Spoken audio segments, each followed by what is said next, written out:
오늘 우리 신년주일이기 때문에 첫 주일 말씀은 올해 교회 표어로 세우면서 올해 우리 교회의 주제이면서 우리가 목표하고 지향하는 것을 놓고 말씀을 나누려고 합니다. 오늘 말씀의 제목은 성령으로 거듭남과 영적 성장입니다. 여러분, 오늘 우리 저쪽에 교회 표어가 첫 번째가 뭐예요? 성령으로 거듭나는 성도입니다. 성령으로 거듭나는 것, 그리고 그 다음에 영적으로 성장하는 교회입니다. 그래서 영적 성장에 대한 것, 그러니까 성령으로 거듭남과 영적 성장이 함께 있는 것이 우리 교회의 표어입니다. 그래서 오늘은 성령으로 거듭남과 영적 성장에 어떤 관계가 있고 어떻게 왜 이것이 이렇게 성령으로 거듭남과 영적 성장이 하나로 한 문장으로 엮여지게 되는가에 대해서 함께 말씀을 나누고요. 이것이 올해 우리 교회가 또 우리 모든 성도님들이 함께 목표를 가지고 나아가야 된다는 것을 우리가 함께 깨닫고 새롭게 결단하는 그러한 시간 되기를 소망합니다. 아멘. 오늘 말씀을 풀어가기 위해서 먼저 우리는 무엇이 필요하냐면 오늘날 우리의 영적 상태를 점검하는 것입니다. 영적 상태. 지금 우리의 영적 상태가 어떤가를 점검해보고 아는 것이 중요합니다. 제가 이 한국교회의 영적 상태를 좀 이렇게 좀 조사를 하고 알아보는 과정 속에서 사실 새삼스러운 건 아닙니다. 이미 우리가 다 어느 정도 분명하지는 않지만은 어렴풋이 알고 있었고 항상 들어왔고 지금 느끼고 있는 것은 뭐냐면 이미 2000년대 들어서면서부터 한국교회는 성장이 멈춘 지 오래됐고요. 그리고 제가 10년 전에 기사들을 봤습니다. 10년 전. 올해가 2019년도니까 2008년, 2009년도에 기사를 봤는데 그때도 교계 신문에 나온 것은 뭐냐면 교인 수가 현저하게 심각할 정도로 숫자가 줄고 있다. 교회가 점점 어려워지고 있다라는 기사를 봤습니다. 그래서 다시 한번 이게 좀 더 자세하게 이렇게 기사들을 이렇게 검색해 보는 가운데 2018년 작년이죠. 9월 27일 날 있었던 기독교 연합신문에 실려 있는 기사를 이렇게 좀 살펴봤습니다. 거기에 보니까 장로교뿐만 아니라 우리 감리교까지 교인 수가 정말로 심각하게 줄고 있다라는 것을 이렇게 이 교단 통계를 통해서 발표한 것을 보았습니다. 작년에 이 보고에 의하면은 예장통합총회는 전년도 273만 900명에서 16,586명이 감소한 271만 4,314명으로 집계됐다라고 이렇게 보도하고 있습니다.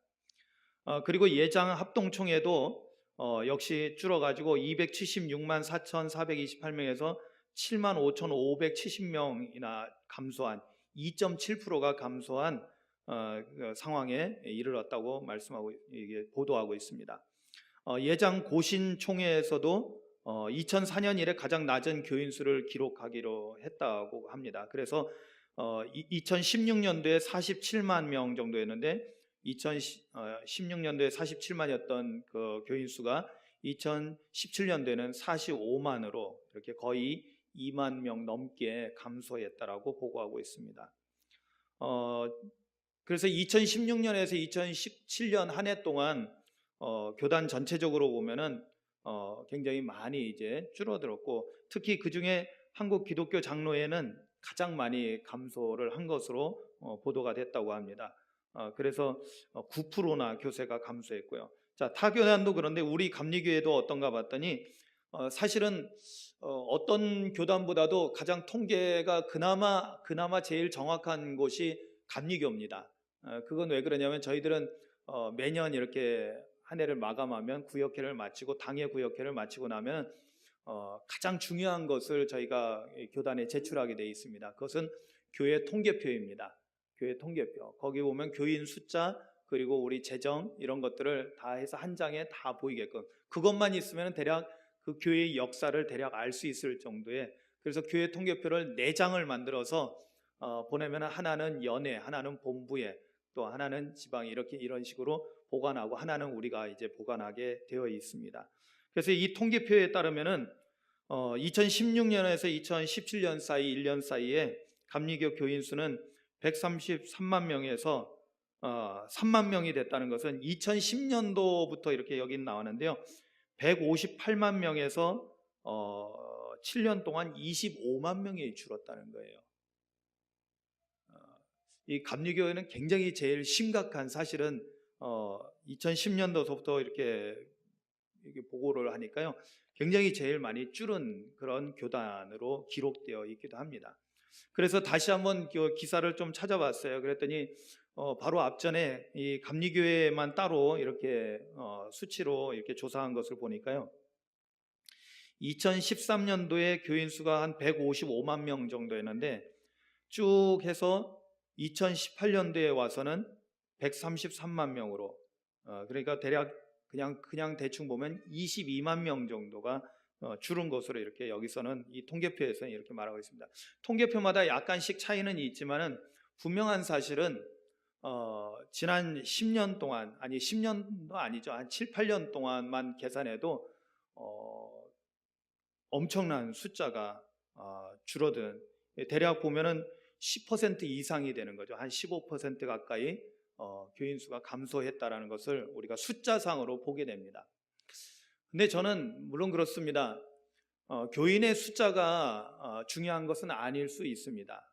수치가 중요하지 않죠. 왜냐하면 숫자만 많고, 우리가 왜 전쟁을 하러 나갔을 때 정말로 용맹한 군사들이 필요한 거지, 오합지졸 잔뜩 숫자만 많다고 해서 좋은 건 아니거든요. 그러나 이 숫자가 보여주는 것이 한 가지 있습니다. 그것은 뭐냐면 교회 전체가 많이 어떻게 해요? 여러 가지 분위기가 침체되고 다운될 수밖에 없다는 것입니다. 여러분 보세요. 만약에 저도 여기서 이렇게 목회를 하면서 우리 어르신들 이렇게 천국으로 이사 가시고 만약에 계속 그 자리가 비어진 상태로 있었다면은 아마 저도 인간인지라 많이 힘이 빠지고 새해를 계획하고 준비하는 것이 준비가 아니라 에휴, 올해는 또 어떻게 버티고 견디나, 이런 생각을 하면서 새해를 맞이할 것입니다. 그런데도 감사하게도 우리 교회는 빈자리를 또 채워주시는 분들이 이렇게 생겨나고, 그래서 그래도 어느 정도 잘 유지를 하고 있습니다. 그러나 우리 교회는 그나마 다행이라고 하지만, 그러나 주변에 있는 많은 교회들의 이야기를 들어보면은 참으로 물어보기도 미안할 정도로 안타까운 상황에 있는 것을 보게 됩니다. 숫자가 준다는 것이 중요한 건 아니면서도, 그러나 숫자가 주는 영향을 우리가 무시할 수 없다라는 것입니다. 그런데 여기에 그걸로 중요한 것이 아니라 또 하나의 중요한 것은 2013년도, 꽤 오래전이죠. 한 지금으로부터 이제 6년 전이 되는데요. 2013년도에 한국 기독교 목회자 협의회에서 하는 전국 수련회에서 거기서 이제 우리 감리교 이제 은퇴하신 분인데 종교사회학을 전공하신 이원규 교수님이 기조 발언을 하시면서, 기조 강연을 하시면서 했던 말씀이 한마디가 정말 저에게 마음에 굉장히 크게 다가왔습니다. 그것은 뭐냐면 그때만 해도 그래도 어느 정도 교회가 우리가 이 80년대, 90년대 한국 교회가 굉장히 그 숫자가 많아진 때였거든요. 그러다가 이제 2000년대 들어서면서 급격하게 이제 줄어들기 시작했는데, 그렇게 숫자가 늘어난 거에 대해서 뭐라고 표현하고 있냐면 교회의 양적 성장이, 그러니까 영적이 아니라 숫자가 많아지는 거죠. 교회의 양적 성장이 영적인 쇠퇴를 가져왔다라고 말합니다. 이거는 종교사회학을 연구하시는 분들은 거의 통계적으로, 그리고 사회 현상을 그대로 조사를 해서 하는 거기 때문에 상당히 맞는 이야기입니다. 교회의 양적 성장이 교회의 영적 쇠퇴를 가져왔다라는 거예요. 그리고 더 나아가서 사회적으로는 공신력을 상실하는 대로 이어져 갔다라는 것입니다. 여러분들 생각은 어때요? 지금 오늘날 우리 한국교회의 모습을 보십시오. 지난 성탄절에 기사가 너무나 참, 그 기사를 꼭 보는 순간 한편으로는 수긍을 하면서도 마음이 많이 아팠던 그런 그 기사의 그 구절이 있었습니다. 그것은 뭐냐면 한국교회 해놓고는 사랑도 명성도 잃은 한국교회라고 이렇게 표현을 하고 있습니다. 참으로 수긍하고 싶지 않지만 수긍할 수밖에 없는 우리의 현실을 보게 됩니다. 숫자상으로만 나타나는 것이 아니라 실제적으로, 사회적으로 우리가 어두운 세상을 비추는 빛의 역할을 감당하는 것이 아니라 오히려 교회가 더 혼란한 곳으로, 교회가 더 혼탁한 곳으로 많은 사람들에게 비춰지고 있는 것이 오늘 우리의 현실입니다. 그렇다면 이것이 그냥 다른 교단적인 문제라든지 아니면은 어느 대형교회, 문제가 있는 대형교회만의 문제일까요? 저는 그렇게 생각하지 않습니다. 사실은 보면은 우리 모든 한국에 있는 모든 교회들, 장로교든 감리교든 성결교회든 순복음교회든 모든 교회들에서 일어나는 어떤 영적인 공통적인 현상들이 있다라는 것입니다. 그렇기 때문에 우리도 진단이 필요한 거죠. 우리 오상교회는 그러면 영적으로 어떤 상태인가? 우리 교회는 어떻습니까? 남의 교회는 일단 그렇다 치고 우리 교회는 어떨까요? 여러분 한번 생각해 보시기 바랍니다. 우리 교회는 일단 숫자는 빼놓고 영적인 것들만 일단 놓고 한번 생각해 보시기 바랍니다. 여러분 우리 교회는 영적으로 얼마나 성장을 했을까요? 감사하게도 제가 올해로 부임한 지 10년째 되는 해입니다. 10년째 되는 해인데 그래서 10년 동안 제가 이제 오상교회를 섬기면서 우리의 영적 상태가 정말로 성장하고 있는가, 내가 정말 하나님의 뜻 가운데서 바르게 목회를 했고 그래서 하나님께서 주시는 놀라운 은총으로 우리 교회가 영적으로 부흥하고 성장하고 있는가를 좀 점검을 해볼 필요가 있다고 해서 이런 마음을 주셨던 것입니다. 그래서 저도 계속 묻고 살펴보고 있습니다. 그런데 한편으로는 영적으로 성장한 것 같기도 하고 또 다른 한편으로 보면은 또 전혀 그렇지도 않고 하는 모습이 이렇게 상반된 것이 함께 보여지는 것을 우리 교회에서는 보고 있습니다. 영적으로 성장을 안 했다고 말하기도 어렵고 그렇다고 또 영적으로 다 성장했다라고 말하기도 좀 애매한 그런 상황에 있는 것이 제가 현재 보고 있는 모습인 것입니다. 그렇기 때문에 이제는 여러분들 한 사람 한 사람에게 이제는 공이 넘어가는 것입니다. 그것은 뭐냐면 여러분들이 개인적으로 한 사람 한 사람 여러분들의 영적 상태를 점검해 봐야 한다는 것입니다. 목사님의 어떤 현재 지금 연말서부터 지금까지 제가 계속 기도하면서 파악한 것은 분명히 영적으로 성장한 부분도 있지만 전혀 그렇지 않고 퇴보한 부분도 있기 때문에 그렇습니다. 그렇다면 여러분들은 영적으로 성장한 쪽에 있습니까? 아니면 그냥 그대로입니까? 아니면 쇠퇴한 쪽에 있습니까를 한번 여러분들이 점검해 볼 필요가 있다는 것입니다. 왜냐하면 이것은 우리의 생명과 관련된 거고요. 이 영적 성장에 대한 것은 정말로 이 주님의 명령이고 성경이 우리에게 지시해주고 있는 말씀이기 때문입니다. 영적으로 성장한다는 것은 그냥 제가 하는 말씀이 아니고 사회적인 그런 이야기가 아니라 성경에서 나오는 말씀인 거죠. 오늘 우리가 두 번째 본문으로 봤던 에베소서 4장에 있는 말씀도 바로 이러한 영적 성장에 대해서 우리에게 너무나 중요한 말씀을 우리에게 주고 있습니다. 먼저 우리가 보면은 13절에 보면요, 에베소서 4장 13절입니다. 우리가 다 하나님의 아들을 믿는 것과 아는 일에 하나가 되어 온전한 사람을 이루어 그리스도의 장성한 분량이 충만한 데까지 이르리니 라고 말씀합니다. 그러면서 14절에 이어지기를 이는 우리가 이제부터 어린아이가 되지 아니하여 라는 말씀이 나옵니다. 이것은 뭐냐면 영적으로 우리가 성장을 하지 못해서 여전히 어린아이로 있어가지고 그래서 세상의 유혹에 쉽게 걸려 넘어지기도 하고 속아 넘어가기도 하고 마귀의 속임수에 걸려 넘어지기도 하는 자주 넘어지는 그런 상태에 있는 것이냐, 아니면은 우리의 믿는 것과 아는 것이 제대로 일치가 되어져서 온전한 사람을 이루어서 그리스도의 장성한 분량에 충만한 데까지 우리의 신앙이 영적으로 성장하고 있는가를 보라는 것입니다. 여러분들은 어떻습니까? 믿는 것과 아는 것이 여기에 어떻게 된다고요? 하나가 된다. 무슨 얘기냐면 내가 믿는다라는 것은 그만큼 아는 것과 따로따로 가는 것이 아니라 함께 간다라는 것을 의미합니다. 여러분들이 성경을 믿는다고 했을 때 성경 말씀을 믿습니다. 우리가 아멘으로 그 말씀을 받는다라는 것은 그 말씀을 나도 동의하고 믿는다라는 그런 표현입니다. 근데 여러분 아멘 했는데 정말 그 말씀의 뜻을 알고 있습니까? 성경을 얼마나 여러분들이 알고 있습니까? 어떻게 확인해 볼 수 있냐면요, 여러분들이 그 말씀을 가지고 전혀 성경을 모르는 사람들한테 그대로 설명해 줄 수 있느냐의 문제입니다. 여러분들이 당연히 그 말씀대로 살아가는 것은 물론이고 그 말씀을 다른 사람들에게도 이야기해 줄 수 있느냐예요. 여러분 보세요. 우리가 그런 거 있어요. 들을 때는 그런 것 같아요. 은혜 받았고 알 수 있을 것 같고 깨닫는 것 같고 그렇습니다. 그런데 우리가 막상 나가서 어떠한 문제에 걸려서 다른 사람들에게 이 말씀을 가지고 이야기를 해줘야 되는데 과연 그렇게 성경적으로 우리가 하나님의 뜻을 사람들에게 알려줄 수 있느냐 이겁니다. 에스겔서 아시죠? 에스겔. 에스겔하면 대략 그 성경이 성경 66권 가운데 한 권인 에스겔하면은 여러분들 그 성경이 무슨 내용을 가지고 있고 어떤 말씀을 하고 있는지 그게 탁 떠오릅니까?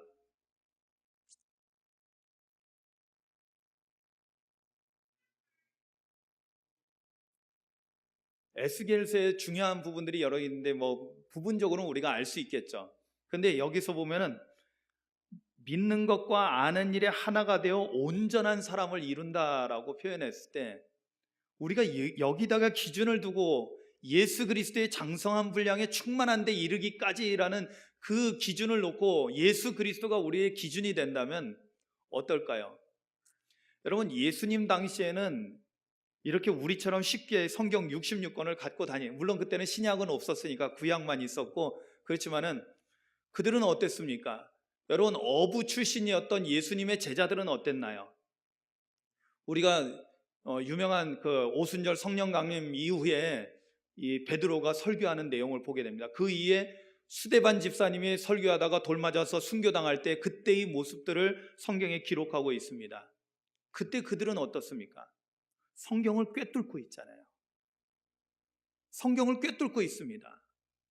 그들은 공부한 지식인이 아니었습니다. 어부 출신이었습니다. 저도 어부들하고 같이 생활을 해봐서 아는데 어부들은요 농부들보다 더 바쁩니다. 왜 그러냐면 가서 바다에서도 일하지만은 무태 들어오고 땅에 오면은요 육지에서도 물론 우리만큼은 안 하지만은 농부들만큼은 안 하지만 다 어떻게 해요? 땅의 일도 다 해야 되는 거예요. 그래서 두 가지 일을 다 하는 거예요. 요즘 젊은 사람들 말하되 투잡합니다. 투잡. 예? 엄청 바빠요. 나가서는 바다에서 들어와는 땅에서 일을 하는 거예요. 아주 그냥 일하는데 아주 얼마나 대단한지 몰라요. 그런데 그런 어부들이었는데 성경 말씀을 선포하고 있는 내용을 보면요 창세기부터 꿰뚫고 있는 거예요. 여러분들은 어떻습니까? 성경에 대한 지식이 어느 정도 됩니까? 여러분, 우리가 믿음 따로 우리가 지식 따로 이렇게 따로따로 하는 것이 우리의 신앙을 굉장히 약화시키는 거라는 걸 깨달으셔야 합니다. 성경은 분명히 우리의 영적 성장에 대해서 이야기할 때 믿는 것과 아는 것이 같은 수준의 균형을 이루어야만이 우리가 온전한 그런 영적 수준에 이르게 된다는 것입니다. 만약에 그것이 아직 온전하지 않다는 것은 뭐냐면 아직 어린아이라는 거예요. 영적으로 어린아이의 수준에 머물러 있고 그러다 보니까 쉽게 걸려 넘어지고 쉽게 유혹에 빠지게 된다는 것입니다. 사탄의 속임수에 넘어가게 된다는 거예요. 여러분, 이런 분들이 있어요. 교회를 오래 다니셨는데도 불구하고 가끔 시험에 걸려 넘어지시는 분이 계십니다. 가끔 왜 시험 잘 받는 분들이 계시죠. 나 시험 들었어. 교회 안 나갈래. 여러분, 이게 뭘 의미할까요? 우리가 빨리 아셔야 돼요. 이런 분들은 영적으로 아직 어린 분이라는 걸 우리가 빨리 파악하고 그럼 어떻게 해야 돼요? 도와줘야 되는 거예요. 그거는 집사건, 권사건, 장로건, 목사건 이 직분하고는 차이 없습니다. 영적 수준은 직분에 따라서 되어지는 게 아니에요. 사실 우리가 원래는 이 직분을 맡는다는 것은 그만큼 영적으로 성장했을 때 거기에 걸맞는 직분을 받는 것이 가장 합당하고 좋습니다. 그러나 현실은 그렇지 못하다는 것을 우리는 알 수 있습니다. 우리 오상교회도 이미 그런 경험들을 많이 했습니다. 많은 분들이 예전에 신앙생활 잘했다고 교회 잘 다니셨다라고 했던 분들이 지금도 교회 안 나오시는 분들이 계십니다. 무슨 이유였는지 모르겠지만 그런 분들이 있는 것을 보게 됩니다. 왜 그럴까요? 우리가 아직 온전해지지 못했기 때문에. 사실 그리스도의 장성한 분량에 충만한 데까지 이르려면은 아직도 우리는 까마득하다라는 것을 우리는 어느 정도 우리가 알 수 있고 인정을 아마 해야 할 것입니다. 왜냐하면 저 자신도 그렇거든요. 저 자신도 열심히 성경을 공부하고 또 연구하고 기도하고 해서 여러분들에게 말씀을 전하고 가르치고 있지만 하면 할수록 깨달아지는 것은 뭐냐면 나의 부족함을 더 많이 깨닫게 되는 거예요. 그렇다면 여러분들은 어떻습니까? 그래도 교회 다닌 지 한 30년, 40년, 50년 됐다면은 나름대로 어느 정도 그래도 좀 갖춰졌어야 되지 않을까요? 그래서 다른 사람들이 어려움 겪을 때 우리가 가서 권면해주고 기도해주고 그리고 말씀으로 다시 붙들어주고 일으켜 세우는 일을 해야 되지 않을까요? 여러분들은 과연 그런 일들을 하고 있습니까? 목사님 우리가 월급 주니까 목사님이 할 바죠. 그렇게 생각한다면 그거는 악한 생각이죠. 그건 악한 생각이죠. 그건 교회가 아니죠. 그거는 직장이죠. 여러분 목회자를 그냥 직장인으로 취급하시는 겁니까? 그렇지 않죠. 우리가 다 여기서 보면은 16절에 보면 그에게서 온몸이 각마디로 통하여 도움을 받음으로 연결되고 결합되어 각 지체의 분량대로 역사하여 그 몸을 자라게 하며, 그 몸은 교회를 말하는 거거든요. 그래서 사랑 안에서 스스로 세운다라고 했어요.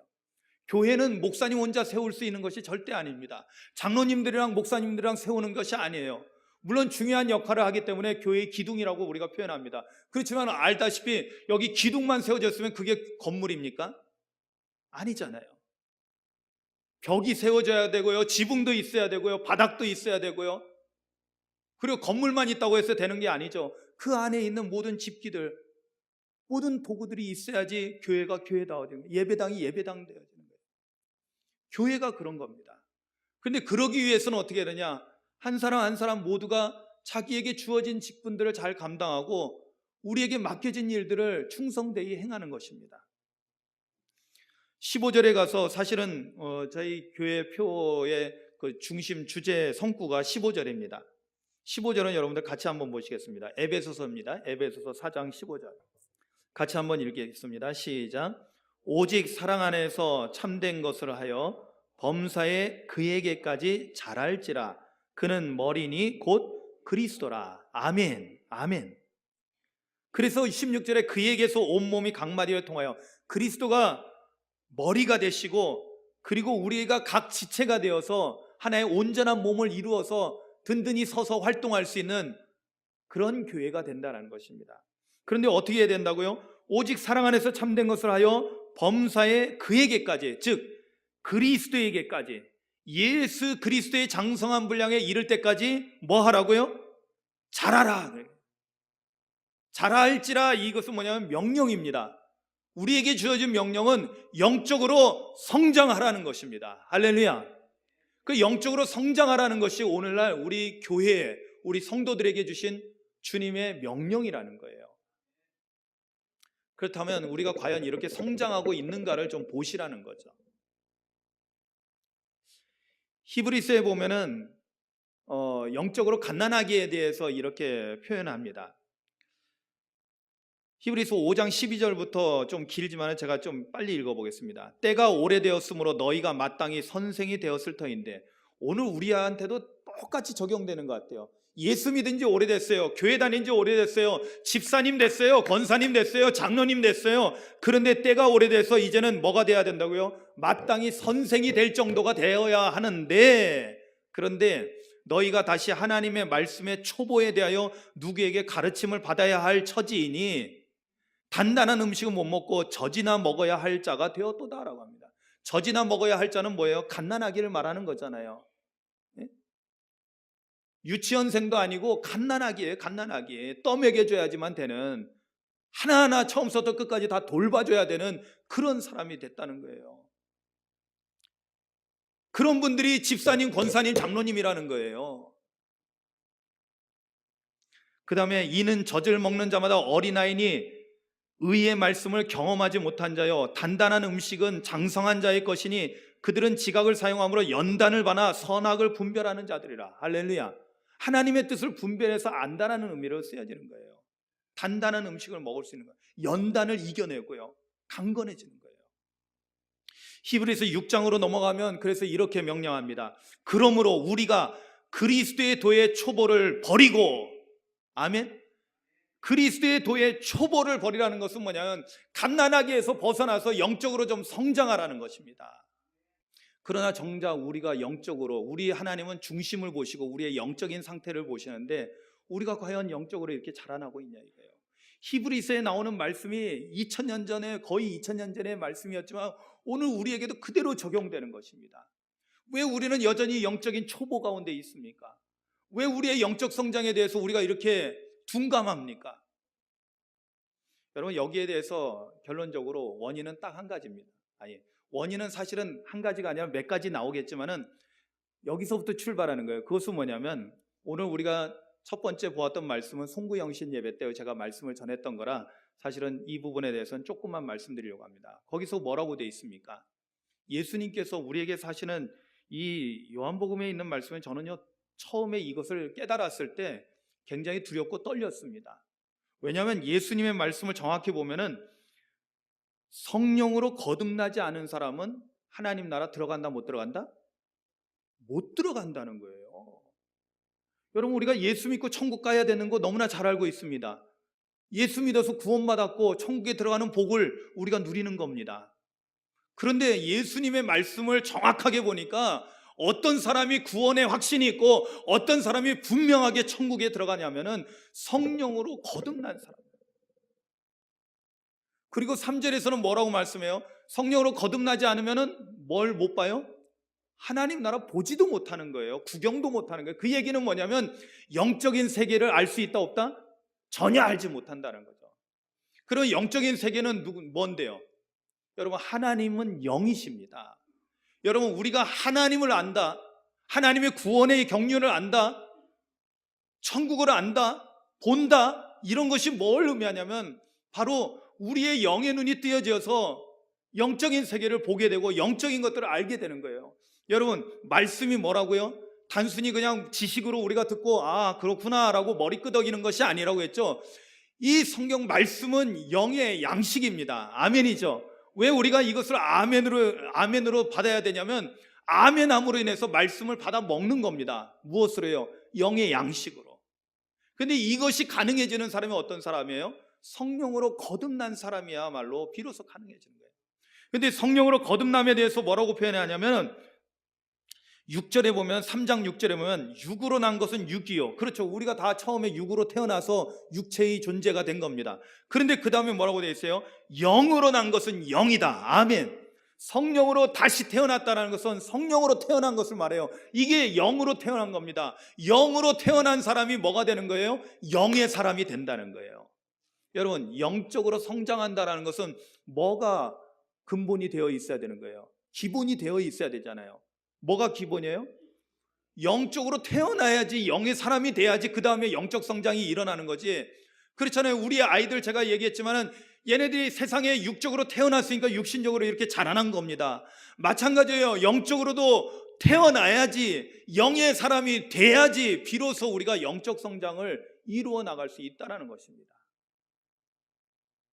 그렇다면 첫 번째 우리가 분별해야 될 것은 뭐냐면 왜 내가 영적으로 성장이 되지 않을까? 왜 영적 성장이 오랫동안 교회는 다니는데 왜 내 영적 상태는 그대로일까? 라고 했을 때 첫 번째 우리가 점검해야 될 것은 내가 성령으로 거듭났는가를 빨리 점검하셔야 돼요. 그래서 내가 성령으로 아직 거듭나지 못한 사람이라면 가장 먼저 하나님 앞에 간절히 정말 구해야 될 것은 뭐냐면 성령의 충만함을 구해야 돼요. 성령의 임재를 구해야 돼요. 왜? 내가 영적으로 태어나는 길은 다른 방법은 없거든요. 오직 하나님께서 우리에게 약속하신 성령을 보내주심으로 인해서 그 성령으로 인해서 내가 영적으로 다시 태어나야만이, 거듭나야만이, 그래야만이 내가 영의 사람이 되고 영적인 성장이 비로소 시작되기 때문입니다. 그런데 사실은 교회 안에는요, 사실 이미 성령으로 거듭난 분들이 많습니다. 사실 많죠. 옛날에 받은 은혜들이 있고요, 체험도 있고요. 그런데 왜 지금 영적 성장이 일어나지 않는가에 대해서 여러분들이 또 하나 우리가 좀 점검해 볼 것이 있는데, 그것은 뭐냐면 왜 지금 수년 동안 영적 성장이 일어나지 않은가에 대해서 보면요, 이전에 성령을 받아서 거듭났는데 지금 영적 성장이 오랫동안 없다면은 분명히 아셔야 돼요. 그것은 뭐냐면 심각한 문제가 있다라는 거죠. 영적으로. 그 심각한 문제는 뭐냐면 영적으로 질병 가운데 있을 수가 있어요. 그러면 이런 사람들은 뭐가 필요할까요? 영적인 회복이 필요합니다. 치유가 필요합니다. 근데 영적인 치유와 회복은 어떻게 될까요? 그것도 또한 성령님을 다시 받아야 되는 거예요.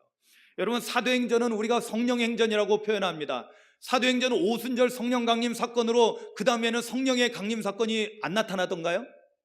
아니요. 성경을 보십시오. 사도행전에는 계속해서 나가서 사역하면 들어오면은 다시 성령을 받는 거예요. 여러분, 우리는 여전히 육신 가운데 있기 때문에 나가서 세상 가운데서 우리가 이 세상과 싸우고 또 악한 영과 싸우고 그러다 보면은 우리가 육체 가운데 아직은 불완전한 존재이기 때문에 성령이 조금씩 약해지는 것을 느껴요. 그럼 다시 교회로 모이면은 다시 기도하는 가운데 하나님께서 다시 성령을 부어주시는 거예요. 그래서 다시 성령을 충만함을 입고 또 다시 담대함을 얻고 힘을 얻어서 나아가서 주님의 일을 하는 것입니다. 할렐루야. 그렇다면 성령의 충만함은 한 번으로 끝나는 게 아니라는 거예요. 성령으로 거듭나는 것은 이제 시작인 겁니다. 시작. 여러분들, 그런데 시작하고 멈춘 사람들이 있어요. 내가 은혜 받았어, 나 성령 체험했어. 여러분 잘 보세요. 은혜 받은 이야기를 지금 최근에 은혜 받은 이야기를 안 하고 맨날 옛날 이야기만 하고 있는 사람은 바로 이런 상황에 있는 사람이에요. 옛날에 나도 한때 기도원에 가서 막 성령 체험하고 막 방언도 하고 했어. 그래서요. 지금은 기도도 안 해요. 지금은 마음속에 강팍함만 남아있어요. 자주자주 속상하고 분노가 일어나고요. 자주자주 부정적인 생각이 우리 마음을 지배합니다. 그건 뭐예요? 지금 성령 충만하지 못하다는 거예요. 그럼 뭐예요? 옛날에 그거를 무시하는 게 아니죠. 옛날에 분명히 성령을 받았을 거예요. 은혜 충만했을 거예요. 근데 지금 뭐예요? 오랫동안 영적인 질병 가운데 자신도 모르게 그냥 무디어져 있는 거예요. 이걸 우리가 뭐라고 표현하냐면요, 육체적으로 왜 나병 환자들은 아픈 걸 모르잖아요. 발가락에 쏙 양말을, 옛날에 시인이 쓴 시 가운데 보면 양말을 벗었더니 발가락 숫자가 줄어들었어. 왜 그래요? 발가락이 잘라져 나오는데도 못 느끼는 거예요. 이게 나병의 무서움입니다. 그런데 영적인 나병에 들면은요, 내가 문제가 심각한데도 전혀 못 느끼고 살아가는 거예요. 근데 이런 사람한테는 뭐가 필요해요? 치유가 필요하죠. 회복이 필요하죠. 그러기 위해서는 다시 성령의 재충만함을 입어야 된다는 것입니다. 아멘. 사실은 우리가 말씀을 듣고 기도하고 찬양하고 하는 것을 통해서 하나님의 은혜가 밀려올 때 그때 뭘 하냐? 성령의 역사를 경험하는 거예요. 또다시 우리가 충전되는 거예요. 사실은 예배의장이 그것을 우리에게 가장 잘 제공해 주는 것입니다. 그런데 여러분, 도대체 여러분들 예배를 드리면서 한번 가슴이 뜨거워지고 눈물을 흘렸던 적이 도대체 언제입니까? 지난 1년에 2019년 올해는 첫 주일이니까 2018년 1년 동안 52주를 지내면서 여러분들이 정말로 가슴이 뜨거웠던 적이 있습니까? 정말로 하나님 앞에서 가슴을 치며 눈물을 흘리면서 회개했던 적이 있습니까? 그런 분들 있죠. 제가 말씀드렸잖아요. 우리 오상교회는 영적으로 있고 없는 분도 많고, 그러니까 제가 뭐라고 판단할 수 없고 여러분들이 스스로 여러분들이 평가하셔야 돼요.